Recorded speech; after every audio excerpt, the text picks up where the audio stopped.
Hello. Well done. Welcome to the first album club of 2018. Are you excited, Jordan? It's all kicking off, isn't it? Well, you know what? It would be all kicking off if anyone had decided to release an album today. Right, okay. It's not really kicking off. But they haven't. So we're going to have to do something a little bit different for this week's album club. But that's cool, because there are so many good albums over the coming next out. 52 weeks. Yeah. That we can just talk a bit about them and talk Quick about the maths. albums that we're really excited about Yep. listening to, or just some big ones that we might not be that excited about, but they're big and we should maybe mention them. Yeah, you may be excited about it. Yeah, I mean, everyone likes different things, and that's what makes the world so great. Absolutely. Did you have a good New Year, by the way? I feel like I should ask. Yeah, I had a very good New Year. At what point do you stop saying to someone, Happy New Year? The 9th of January. Is that an official thing? No, I just made it up, but it works, doesn't it? It sort of does work. I had a very good New Year, yeah. We played parlour games and watched fireworks. Were you celebrating 1918, or? I was in an old people's home. Oh, that's very nice. I wasn't really. Should we talk about some albums then? Go on then, what's up first? The first new album that is coming out at some point this year, and we don't quite know when, but we're excited about it, is the new album from Jack White. So, Jordan, Jack White's third solo album. Yeah. You might know Jack White from previous bands such as the actual White Stripes, one of the greatest bands of this century. Yeah, and to a lesser would say. extent, the Raconteurs. Yeah, they're all right as well, aren't they? Yeah, they were all right, yeah. So his third solo album coming out, nothing has been confirmed at present. However, at the end of last year, he released a song, the kind of loose terms, a track called Servings and Portions from My Boarding House Reach. It was weird, wasn't it? It was really weird. It was quite interesting. It's basically like you're tuning into a radio and you're hearing a little bit of this, a little bit of that, and there was kind of funk stuff in there, there was garagey stuff in there was soul stuff in there. It actually starts off with the sound of someone like sifting, doesn't it? Because he likes analogue things, doesn't he? So he'd Oh, use, he really he'd use likes a radio analogue that you had to do that with rather than DAB. Right, yeah, Or just tune in radio app on his phone. Get rid of Jack. He probably doesn't use that. He doesn't have an iPhone. So that gave us a little snippet into possibly what is going to be the album, but it might not be at all because he didn't say anything about it. But he said in November last year that he is practically done with the record, and he did this big interview with Interview magazine with Gary Oldman.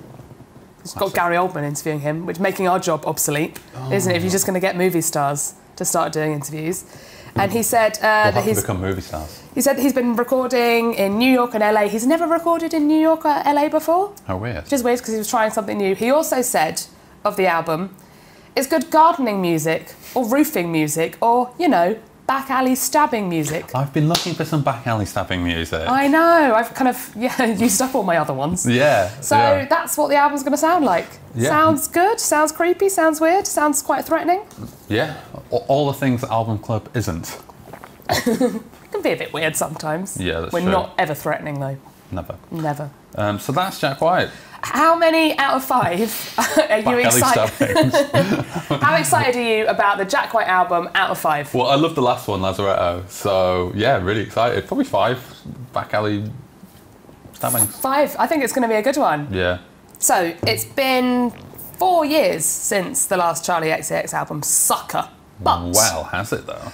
well, yeah, she keeps on. Like last year, she put out 2 mixtapes. Both of them, like certainly the Pop 2 is sort of. It was pretty much an album, I wasn't mean, it? they're basically albums. I'm not quite sure what's happening here in Charli XCX world because you know there's been kind of talk of albums coming, and then she's like, oh no, it's just a mixtape. So what is going on?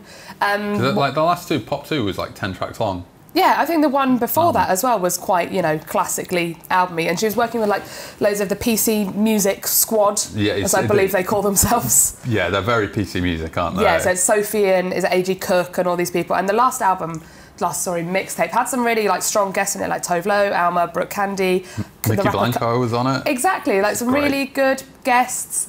But maybe, I don't know, was that too much focused on other artists? Maybe her forthcoming album this year will be more of a Charli XCX solo thing. Yeah. Who knows? Will Boys be on it? We can only hope the Boys will be on it. Yeah. What a great song. One of our favourite tracks of last year. Excellent video. Yeah. So many boys in that video. Imagine the boy wrangling you have to do to get that many boys in a video. Yeah, it must have taken a long time. It's like, you know, Friday nights for me. I think she sort of did a Timberlake and had a lasso and was just like, whoosh. Yeah, got another one, got another boy, Yeah. boy. And that's what she'd say when she got them. So yeah, who knows what this is going to kind of take the shape of just because of the 2 mixtapes last year. Wow. Will there be another mixtape coming? What do you know? Even Charli doesn't seem to... It seems like it's a bit up in the air at the mystery. moment. At the end of last year, she was talking to Vulture about the fact that like you can be a bit more experimental in how you put out music now, and you don't have to have this like 12-track album that gets a lot of fanfare. However, she says, there's still this nostalgic want for an album, so I will put something out. I just don't know if it'll be 10 songs with 2 lead singles, or if it'll be 20 songs, or a whole visual album, or 4 EPs, or a constant flow of demos done in a structured way. A constant flow of demos done in a structured way. So this is more... isn't it? We're no longer Albums Club, we're more constant flow of demos done in a structured way club now. Yeah, 2018, man. But everything's changing. So Charli XCX, I'm excited. I'm very excited. 4 demos. 4. Done in a structured way. Now, do you remember Birmingham indie gang Peace? Yeah, I do, yeah. Yeah, the BTown Sound. I love the BTown Sound. Mate, you're going to love 2018 because the BTown Sound is back. The 3rd Peace album is on its way. Harry from the band, shall I say what he said to us recently about it?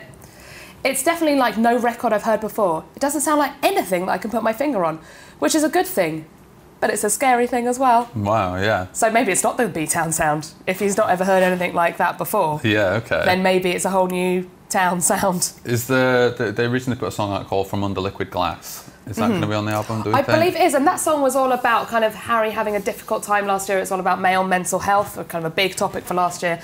I'm sure a big topic throughout history as well, but they're kind of focusing on that, and I think they're kind of working with a charity as well, which is all very interesting. And they're making their live return next month as well at the kind of Enemy Awards shows. Great. Which is handy. Because we work for Enemy, we'll probably get to go to that one, Jordan. That's exactly. Is it O'Meara as well, which is only a stone's throw from the office? Just it's our local, isn't it? Really. Yeah. Brilliant. Peace. Bring it on. Bring it on. How excited are you about Peace? I'm 3 excited. Yeah. Do you think Swim Deep are going to come back? Oh, I hope so. Jaws. Yeah, name one more BTown Sound band. I don't know if I can. Three's enough. 3 and it's a trend. 3's a trend. Yeah. 3's a scene. Yeah. Excellent. Peace. Bring back B-Town. Bring it on. Now, I was going to say it's your friend and mine, but it's more just your friend. My pal. It's your pal, Craig David. Craig David. He was in the office the other day, wasn't he? I wasn't in that day. He popped in to say hello. Tell us about his new record. His new record, Time Is Now, so we've heard Heartline, the lead single, which is this kind of like minimalist yet clubby R&B number. There's lots of finger clicks on it. He's done a track with Bastille Dan. To give him his full name? Yeah. Bastille Dan. Which is similarly has this kind of like clubby R&B vibe. So Craig, not a massive departure for Craig, but like, would you want that? Really? I mean, for a man who was born to do it, he was quite literally born to do it. Then I don't want anything else. I just want straight up Craig David. Give it to me, Craig. His favourite film is Willy Wonka and the Chocolate Factory. Which version? The original. Of course. And because he identifies very closely with the character of Charlie Bucket. Oh right, I was wondering who you're going to go for then. It's like Violet Beauregard? What else is that? I can't think of any. The Tubby one? Yeah, Tubby one. I don't know. Yeah. But Willy Wonka? Yeah. Or just a random Oompa Loompa? Or what about the parents that just like never got out of bed? Oh yeah. Oh, the granddad. Yeah, I love the granddad. On New Year's Day, I very much identified with, when I was hungover on New Year's Day, very much identified with the parents that never got out of bed. And this was like, I think I just live here now. This is my life. Yeah. But yes, so anyway, so he very much identifies with Charlie Bucket, and I don't quite follow the logic on this, but like he thinks that his life has been kind of touched by Willy Wonka and the Chocolate Factory, and he thinks that so his last album came out on September the 30th, which is the same day that Charlie was given the golden ticket. Okay. So Craig thinks this is like a sign from the universe that he's been given the golden ticket. And Born to Do It is a quote from Willy Wonka and the Chocolate Factory. Oh, okay, all right. This is all starting to make slightly more sense. Yeah. Yeah, I mean, I don't really follow it, but I like it. How does The Time Is Now fit into the narrative? There is some way. Okay. There's something to do with like... The time is now to eat chocolate. The time is now to eat chocolate, yeah. That time is always now, isn't it? Yeah. But yes, so Craig, the comeback kid, he was away for a little while. But he had his last album went to #1. Yeah. He's massive. People are loving his TS5 shows. Yeah. It's going to be big. Why wouldn't you? I think didn't he pull like a massive crowd at Glastonbury last year 100%. As well? Yeah. Like, he's the one that people care about. He's pals with Big Nasty. I mean, aren't you? Yeah. Yeah, maybe I should get a feature on this album. It's not too late. I think it might be too late. Okay, so going on from Craig David. Yeah. Oh, how many out of 5 are you excited? How many chocolate bars? 5. 5 golden tickets. 5 golden tickets, yeah. Linking in to that one, Dan from Bastille, frontman of Bastille. Bastille have a new album out this year as well. So Bastille's 3rd album. Dan from Bastille. What a genial man he is. Oh, isn't he nice? He's just nice and genial, isn't he? Just genial is the way. Very down to earth. Dan from Bastille has said of the new Bastille album, it's going to be some middle-of-the-night torch songs with slightly nostalgic rave beats from the Fatboy Slim / Prodigy era. I mean, I didn't see that coming. I mean, I'm struggling to understand what that will sound like. But he's also called it an apocalyptic party record. I mean, the way he's described it, middle of the night torch songs with nostalgic beats. You know, you said that you thought the Timberlake album was going to sound like that Avicii track. That's actually it does sound a like description of that Avicii track, isn't it? Or just like Mochiba or something. Right, yeah. I'm interested to hear what it's going to sound like. I'm sure, I mean, they're very good at doing those kind of like, chest swelling. I call it pomp pop. Indeed. Yeah. So I think it's going to be more of the same from those guys. And maybe Craig David will turn up. Do you think he'll return the favour? I feel like it's only fair. Yeah. Unless money has changed hands, then nothing needs to happen. But if it's more of a favours situation. Yeah. We had them interview each other recently. They got on famously. Who wouldn't get on famously with two such nice guys, though? Yeah. Imagine if someone turned up and they were dicks to him, or he was a dick. Like, it just wouldn't. Yeah. You couldn't fathom it.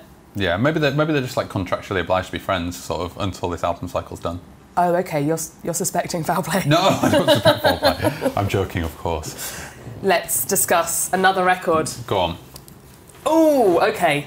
This is big, and we think this is going to come out this year. And if it doesn't, I'm going to have questions, because it's been 5 years since the last ArcticMonkeys album. Oh, the ArcticMonkeys, I have heard of them. Yeah, yeah, Mardy-Bone, they did that one, didn't they? So it's 5 years since AM came out. That's mad, isn't it? Doesn't that make you feel weird? Is that really? That's so long ago. It came out in, I think it was like September 2013, and 2013 is now officially 5 years ago. It doesn't feel like they've been away that long. No, but this is their longest ever gap between albums by kind of a long straw. How do you follow up AM? It is their best record. But yeah, that's the weird thing. Which is probably why it's taken them so long, because they're probably freaking out or just driving motorbikes through the desert in LA. I mean, that is all I would do. Which is, I think, what they're doing. So the only person who's kind of officially spoken out about the new album so far is Nick O'Malley. Wasn't he talking to like a biking magazine? It was like a biker magazine, and just like I was saying, he was like, "Oh yeah, we're about to start recording in a secret location." It was weird. It was funny because it was an interview about biking, and then sort of towards the end they were like, "Oh yeah, so you're doing any music or what?" And then obviously it went online, and it was like. He was like, "I said one thing. It was supposed to be about how I love Mahali." Yeah. And look what's happened. You were supposed to be talking about your alloy wheels. It's like, I talked about them for 2 hours, and then I was just like, yeah, secret location. So this is all that's been said about it so far. But people keep on like spotting them or think they're spotting. They're like, who knows what's going on? But after 5 years, we're expecting something for sure. Miles Kane will probably pop on to play guitar for a track or something, won't he? Maybe they've just been running away from Miles Kane for the past 5 years. Like, you can't be on this one, Miles. You've been on too many, you've been on them all. He plays a mean saxophone, actually. Does he? Kane. Yeah, weirdly, yeah. God. So maybe he'll have a little pop or two on this one. Who knows? He'll have a little pop. So the 6th ArcticMonkeys album, please come out this year. We're waiting. We're desperate. We're dying out here. 5 years, man. Come on, we just want to put the ArcticMonkeys on the cover of the magazine again, and we need a good enough reason, which will be you putting an album out. So, your move, Turner. For someone who is definitely putting an album out this year, we hope, the 1975. 3rd album, Music for Cars. allegedly due on June the 1st. Well, that's very specific. Yeah. Where have you got that from? I don't know, the internet. I know you shouldn't believe everything you read on the internet. Yeah, there's some stuff on there that's not true, apparently. Did you know this? Oh, God. Yeah. I need to go. Right. I'll be back in 5 minutes. He's got to reassess. But the third 1975 album. So, the 1975, the first album, quite a few people liked it. Some people didn't like it. The second album, everybody loved it. A lot of people did kind of an about turn and were suddenly just in love with the 1975. We named it our best album of 2016. I mean, what's the name of it? It's such a long name. I love it. I like it when you sleep because you are so beautiful yet so unaware of it. I mean, that's a great title. It's a great title. It's creepy. Yeah, yeah. Watching anyone while they sleep is creepy, but yes. we've all done it. We've all done it. Move on. The third album, so Matty Healy, who is the frontman of the 1975, has spoken a fair bit about this. Very verbose, isn't he? He's a very, very, very good pop star. Oh, Because I feel like he's one of those people who understands that it's his job as a pop star to sort of be a bit ridiculous and say sort of ridiculous, inflammatory things. So he very much embraces. Just the job of a pop star. Yeah, he very much embraces all that. Yeah, so he said about it, our first 3 albums are the story of a person. It's always kind of been my story. It spanned adolescence to maturity, success, and trying to mediate the two. And the third one is where we are now. I haven't really decided the statement of where we are now yet. It's sort of difficult to understand the present. So he's saying a lot, but nothing at all at the same time. Yeah. So it's going to be about where the band are now, kind of, maybe, or maybe not. He doesn't understand what's going on. Yeah, they played. I think they played a track from the new album at Latitude, which you were at. Yeah. Was that good? There was a guitar solo in it. It was like really noodly. Oh. Yeah. It was yeah. Well, talking of noodly, I mean, they have talked about this record before, and they said like the tracks they've got for the album so far run to 2 hours and 13 minutes. This is pre-editing, so I think they're going to chop it down a bit, but that sounds quite a noodly length. Yeah, absolutely. I mean, the last album was very long, wasn't it? The last one went on a bit, didn't it? Was it? How long was the last album? It was over an hour, wasn't it? It was over 70. I think it might have been 77 minutes. But that is so good. That is so specific. Yeah, again, it might not be correct, but it was a long record. Yeah.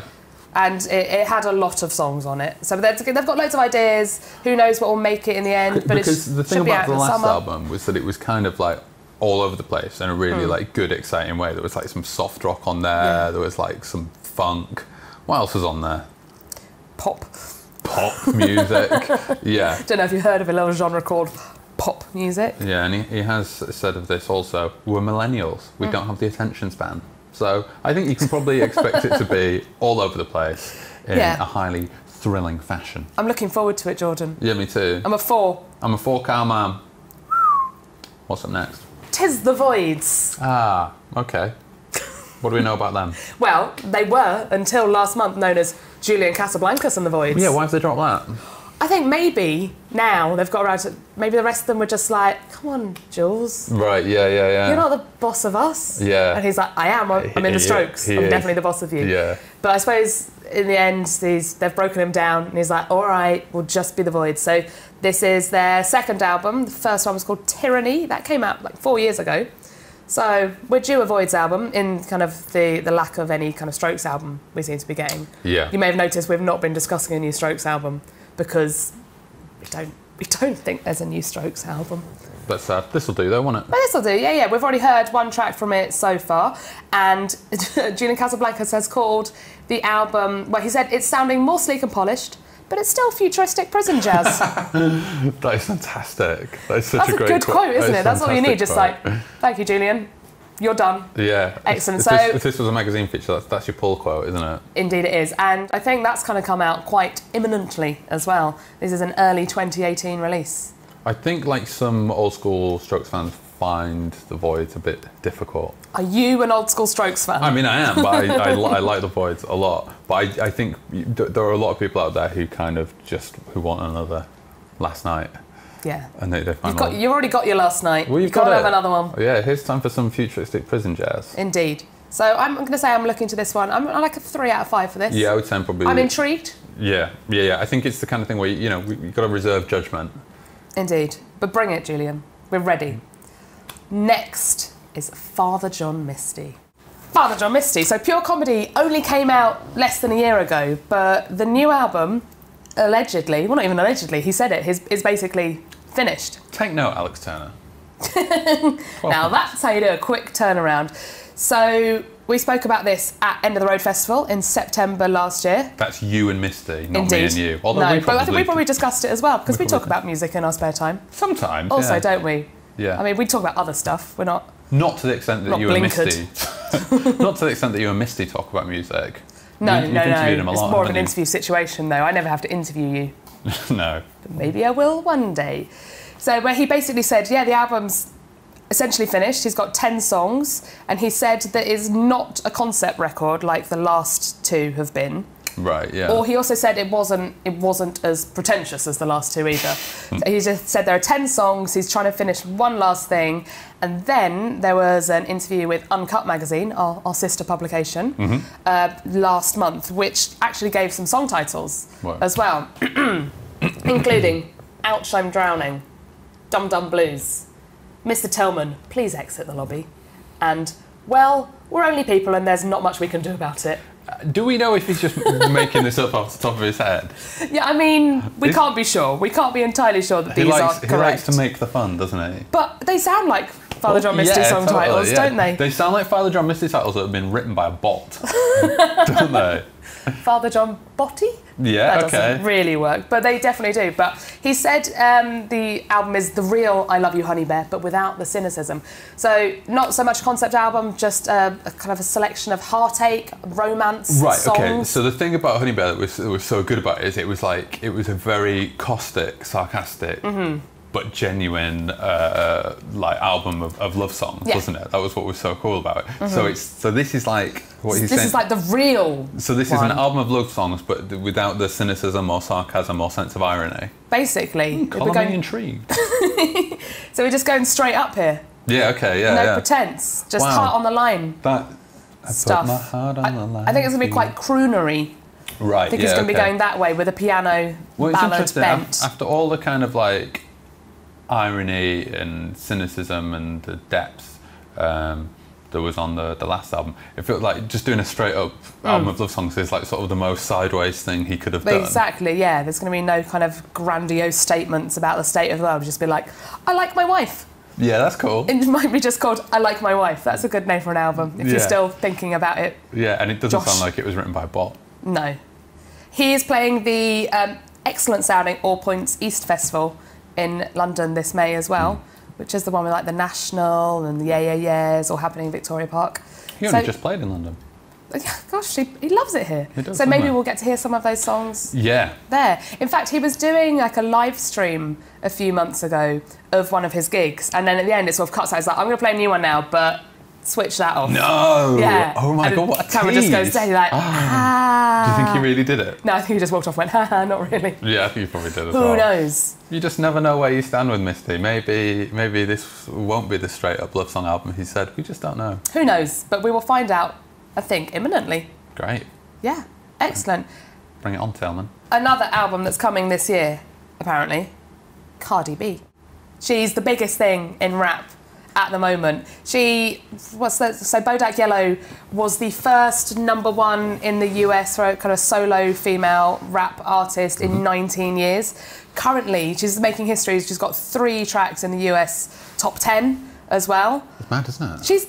She's mega, and it looks like the album's going to be coming out kind of again quite swiftly. She says she's got 6 or 7 tracks so far. She said that at the end of last year. I'm interested to see where this goes because she is so big right now. Is the album going to go totally stratospheric? Because she was on like Love and Hip Hop. It's like she's a reality TV star who actually makes good music. Has that ever happened before? I'm trying to think, and the answer is a strong no, isn't it? It's a hard no. I mean, I liked a couple of tracks that Preston did after he got out of the Big Brother house. But Preston, started off in the music. He was in the music game before, wasn't he? The Ordinary Boys. Yeah. Never forget. But Cardi B, kind of made her fame through being on this TV show and then started doing that alongside and after. And everyone's like, whoa, 1 second. She's good. She's funny as well. She's great. She does loads of stuff, kind of social stuff, which just makes you laugh. She seems like a top lady. Great. I like Cardi B a lot, and I think if you thought 2017 was Cardi B's year, just watch out 2018. She's going to destroy you. Great. So I'm like 5 out of 5 excited for this record. Yeah, well, you made me too. I was already excited, like, but I'm like hyped. Jordan now. is hype. This is the face of a man who is hype. That's quite hype, actually. I didn't expect it to be that hype. Let's discuss one more album that's coming this year before we, I don't know, leave. I suppose that's what we do, isn't it? Go back to work. Oh, we'll do that. And it is the new album from Churches. The new Churches album, Greg Kurstin is producing. Greg Kurstin, who has produced, I don't know, everything over the past 12 months. He produced the Liam album. He produced the Foo Fighters album. The Tegan and Sarah album, which I loved. The Tegan and Sarah album that Jordan loved. Sia Records he does as well. He's done, like, I think he's working with Lily Allen again at the moment. He's just doing loads and loads and loads and loads of stuff. Didn't he work with Adele? Yeah, Adele. Adele. He must be minted. Yeah. But that aside, he is also doing the new Churches album. Lauren Maybury from the band has said, Greg pushed what we were doing to be bigger in some ways, but he also pushed us to be weirder. Oh, I like that. Oh, he'd be like, if the vocal melodies are as sweet and precise as this, why do we make these other sounds so fucked up and gnarly and strange? I love that. I love that. I love that. It's gnarly. Is this like the punk rock Churches record? I mean, that Adele album was fucking deranged. So, like... This can only be crazier than that. Yeah. So yeah, new Churches record, obviously doing their like electro poppy thing that people love. They are one of the few British acts who've broken America as well. Yeah. And that doesn't happen very often. Yeah. Where, you know, bands from over here make it over there. It's been a very long time since that last album. Since the last Churches, yeah. I mean, that was huge. I feel like they kind of. I think I feel like that album was kind of bigger than a lot of people expected it to be. It was kind of a bit of a surprise, wasn't it? So I guess they've kind of been riding that for a while. We had a little sit down, little take it all in. Hey, you earned it, guys. It's cool. You did earn it, but we're excited to hear your gnarly punk rock record. I'm really excited to hear that actually. How many Church Spires? 3 Church Spires. Yeah, okay. Oh, no, I would have been 3, but before we heard it's going to be gnarly. You're right, gnarly pushes it into 4. Yeah, it's 4 territory, yeah. Well, we've discussed a lot of albums that are coming out in 2018. Yeah. It's just a glimpse of the 12 months ahead. It's kind of a Mystic Meg moment that happened here. We just gave you an insight into the future. There'll be loads of other good stuff beside all the things we've talked about, though, and that's what's so exciting. Just stay with us for the next 12 months, and you'll find out all about it. We didn't even talk about the Shame record, which is out next week. Oh, my God, I love the Shame record. It's so good. But the thing is, we're just going to talk about that next week, so it'd be weird to talk about it this week. Yeah, but if you want to know about the Shame record... I do. I mean, I know about it, but I know I love it. To Album Club next week, and over the coming 12 months, when we'll hopefully have all these albums in our ear holes. Including the ArcticMonkeys. Come on, lads. Do it. See you next week. It's all right.